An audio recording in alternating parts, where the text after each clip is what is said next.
My uncle works for dispatch in my town, and he recently told my family of the weirdest call he's ever gotten. He says that he had received a call from a landline one night, and when he answered it, there was only static on the other end. This happened 2 more times. Finally, he calls a squad to go check out the address from the caller ID. When the cops get there and walked in the house, they immediately saw that there was a dead body. The person had been dead for 5 months. The craziest part about it was that there was no electricity or any other utility working, so there is no way they should have been able to get those calls into dispatch. But if they hadn't, who knows how long that person's body would have stayed there.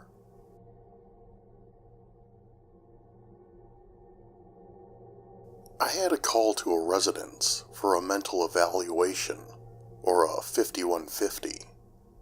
Anyways, I get there and speak to a 50-something-year-old woman who states her 20-something-year-old son is under the influence of an unknown drug, and kept repeating that he can't go into his bedroom because there was an old man hanging in his room. She stated she was too scared to go in his room and investigate it for herself, because he constantly brings over friends that are drug addicts, and is unsure if his claims were true or not. I then go speak to the son, who is clearly under the influence of a stimulant. He goes on to tell me that he was told by his spirit not to enter the bedroom, because her father, dressed in his military Class A uniform, was hanging in his bedroom. I checked the room out, and of course there was no body hanging in the room. As I'm in the middle of explaining to the mother that there was no body in the bedroom, a veteran officer arrives on scene to assist me. He pulls me aside and stated earlier in his career he responded to this residence. In that same bedroom, he had to investigate a suicide by hanging of an older male subject. He didn't remember all the details. So I looked it up in our report management system in my patrol car, and sure enough, the officer was correct. The subject who died was a World War II veteran, and had dressed in his military uniform, and hung himself.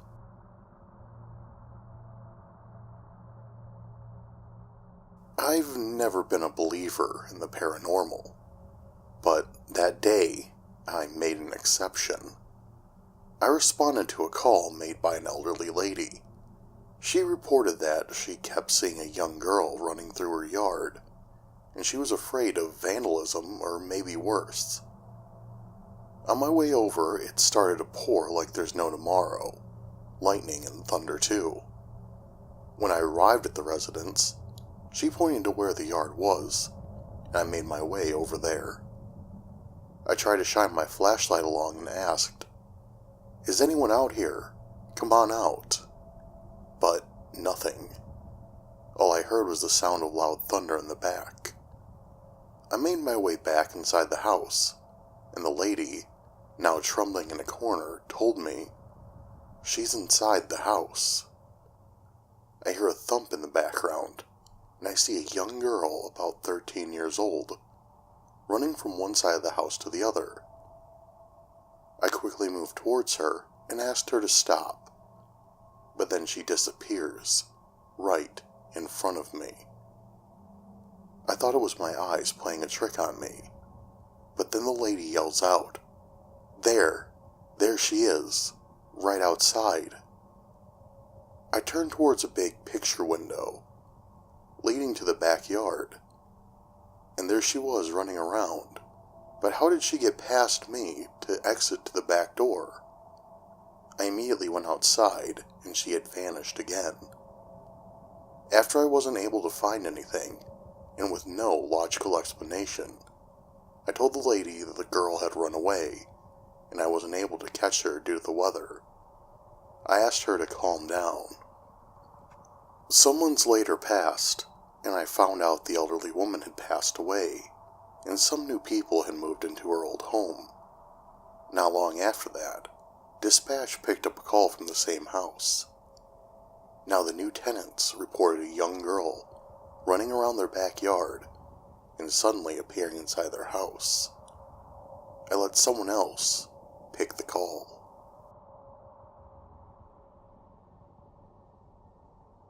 I worked as a police officer in a small town in rural Nebraska back in the 90s. I was patrolling through town in winter. We had several abandoned houses in town, but one seemed to have the attraction of copper thieves, so we were told to keep an eye on it. Drove by it around 7 p.m. since it sat on a corner lot. I had a clear view of all four sides of the house. As I drove around the corner, nothing looks out of the ordinary. About 2 hours later, I drive by again, and the back door is wide open.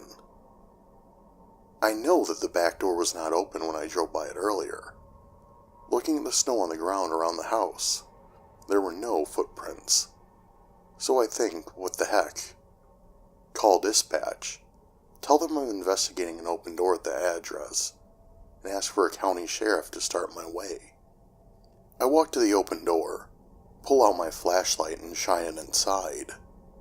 The house has obviously been gutted for the most part. The plaster walls have been torn down, debris piles everywhere. Since there were no footprints in the snow around the door other than mine, and with all the dust on the floor not showing any footprints, I chalk it up to the wind, or maybe the door just opened on its own. I was about to secure the door when I hear a loud thump come from upstairs, and what sounded like kids laughing. So I enter the house and yell out, "Police department, come downstairs." More of what sounds like kids playing. I tell dispatch that it sounds like there are kids in the house, and start making my way through the kitchen into the living room where the stairs are, all the while cautiously checking the main floor. 2 more times I hear something upstairs, but since I've had no response, I start thinking maybe it's an animal. Still, I hear what I swear was kids laughing. I head upstairs and all gets quiet. The upstairs is relatively small, with a hallway at the top of the stairs that has 1 bedroom on the right, 1 straight ahead at the end of the hall, and a bedroom on the left.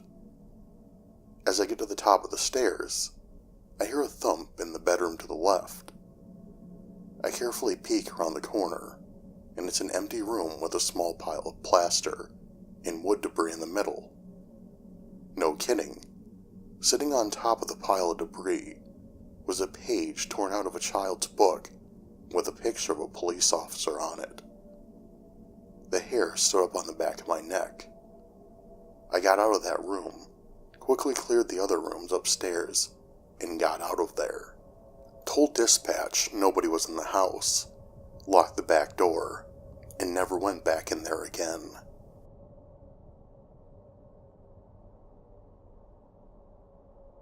As a controller, about 15 years ago, I took a call from a hysterical man who had picked up a motorcyclist on the slip road to the M6, who had been standing in the pouring rain at the side of that road with a petrol can next to an old Norton-style motorbike.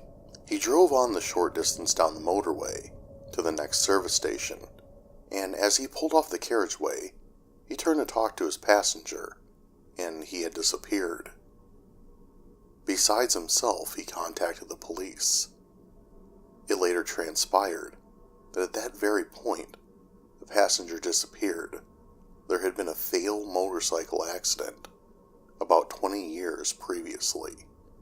It still sends shivers up my spine, and I still have a copy of the incident print. I spoke with the officers who attended, and they were confident the man was a genuine, everyday fella.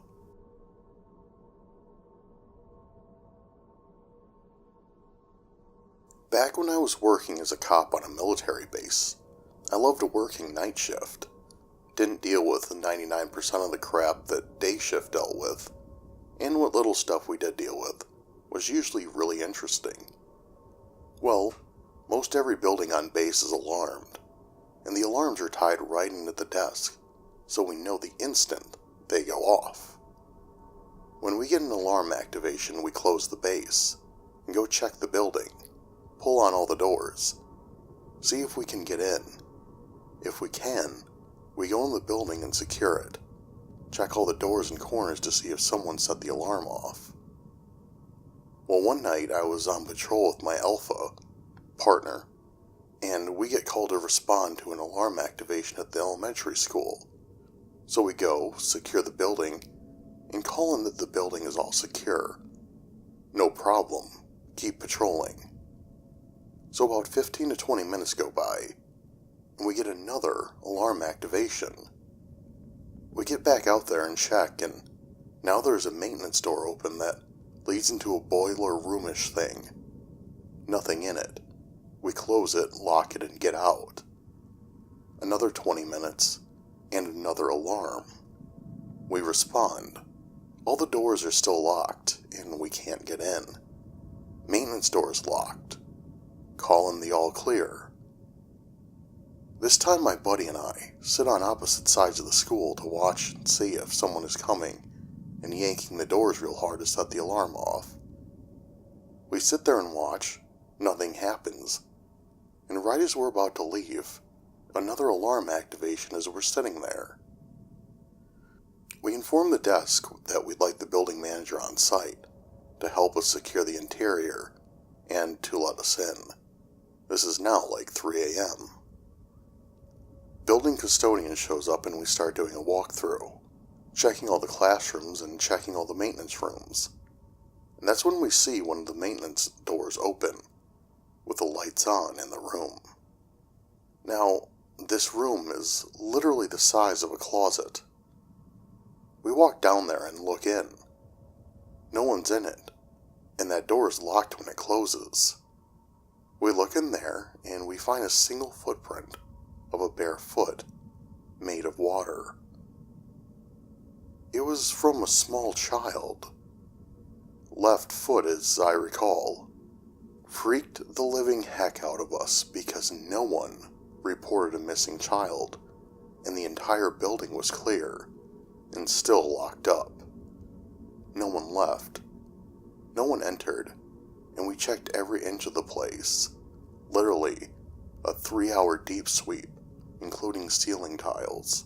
Freaked the ever-loving crap out of us, and to this day, my partner refuses to go into that school.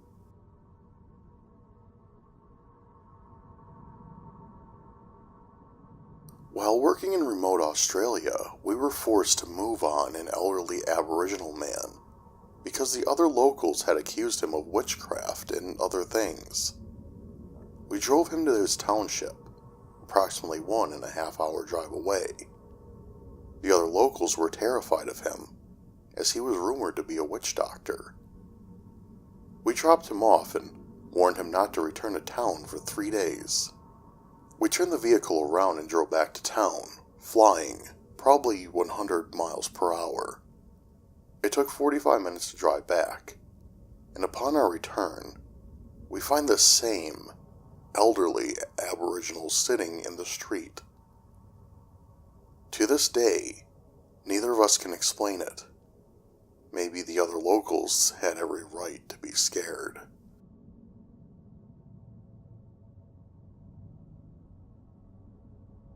Not a police officer, but a 911 dispatcher. There was an old couple who lived on a rundown ranch house about 20 miles east of town. When the husband passed away, the woman would call 911 at least 3 times a week, asking for assistance with very mundane tasks not normally dealt to first responders. I need help turning up the thermostat. I need help boiling water for my tea, etc. The woman developed dementia, and eventually it progressed to the point where she believed she was calling 911 to ask her deceased husband for help. All of the dispatchers would recognize the address immediately, even though all she could say was the husband's name, "I need help, please come home and help me." One day she called, and again, was only able to repeat her husband's name. I'll call him John. "John, I need help. Please come home and help me, John." By the time the first responders arrived on scene, they found the woman lying dead in her bed. The first unit on scene called dispatch to confirm that it was the woman herself who had called 911, as rigor mortis had already set in. We wrote it off as the fact that the heater in her house wasn't working, and the ambient temperature in the room was about 50 degrees. We continued to receive 911 calls from that woman at that address for just over a year after she passed away. Even after her home was vandalized and burned to the ground, the phone calls did not stop.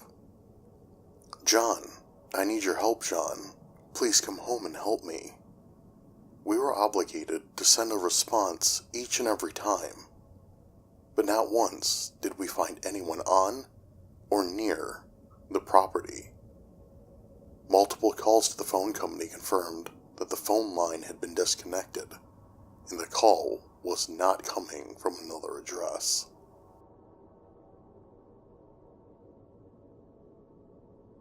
A friend's father is a police officer in one of the larger villages of Illinois.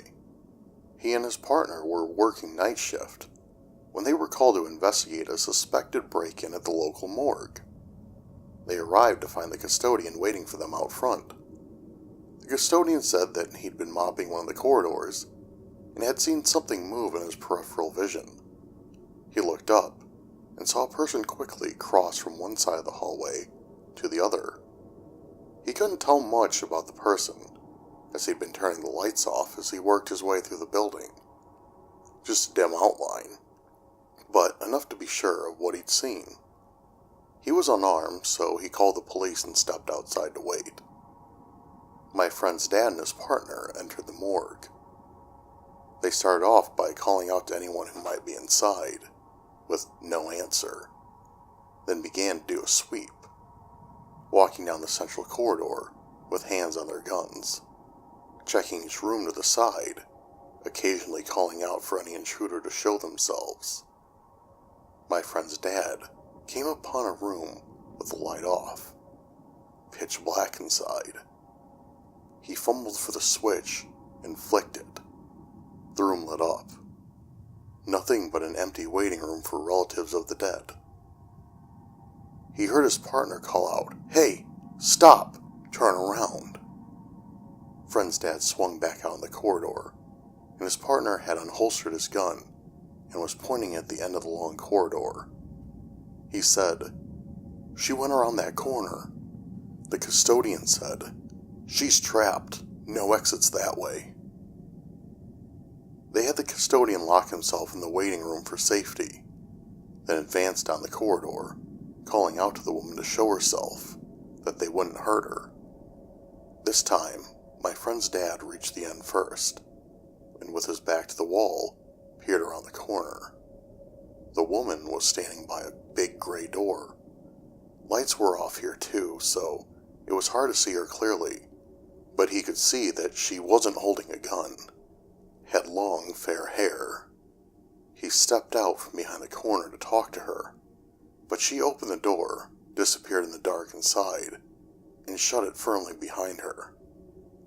He sprinted up to the door and pulled at the handle, locked, banged on it for a while and called out to her, but no answer. The door had a deadlock on it, so his partner brought over the custodian to unlock it. They turned on their flashlights to see better. The custodian rounded the corner and faltered a little. "This door? You sure? This door doesn't have a lock from the inside." The custodian found the right key and carefully turned it in the lock. Click. "We're coming in. Have your hands up," I said. They entered the room, flashlights illuminating every corner. The custodian hit the light switch, and the room lit up. It was empty, except for some equipment against the wall, and two gurneys in the middle of the room. One was empty, and one was covered in a sheet, with what appeared to be a body underneath it. nice hiding spot. My friend's dad approached it, and it was the smell that first spooked him. It smelled like a corpse. He pulled the sheet down, and there the woman lay. Straggly light brown hair all around her face. The tag on her toe said she died 4 days ago.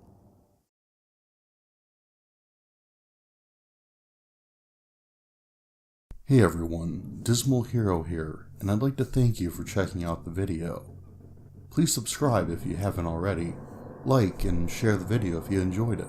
I'm always looking for new and exciting stories, so if you have a scary encounter that has happened to you, please email it to me in the link in my description. Thank you for watching, and I look forward to seeing you back here again next time.